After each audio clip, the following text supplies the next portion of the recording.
Well, I am one of those who believe that the Chinese currency is undervalued.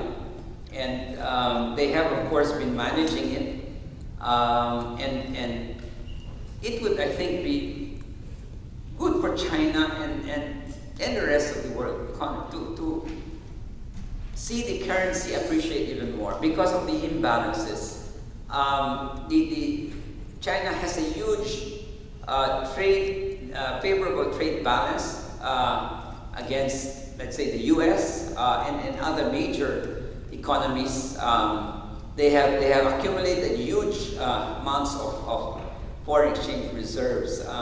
So China can actually afford to let its currency appreciate even more, but it may take time because the Chinese believe in doing these things gradually. It's not that you will allow the Chinese, the renminbi, to appreciate, say, by 10-15% in 1 year. They will allow it to, appreciate maybe 5-6% a year.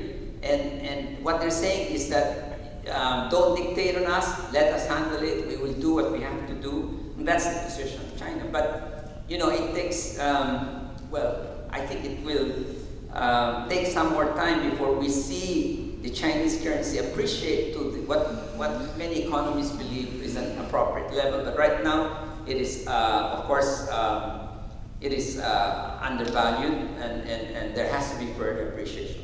On the other hand, the Chinese are now seeing that they cannot continue to rely on Chinese exports. So they're trying to encourage their populace to buy goods, local goods, so that they don't also become so dependent on export. Because they also recognize that the major economy, Europe, the Eurozone, the US, Japan, are having very tepid, very weak economies. So they can't rely on these major economies to be importing from China.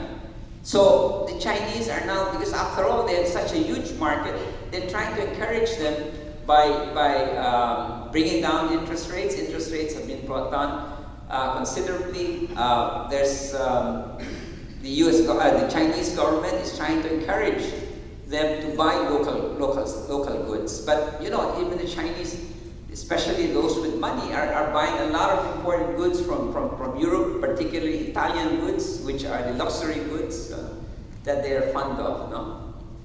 So the Chinese authorities are preferring that they buy the locally made goods.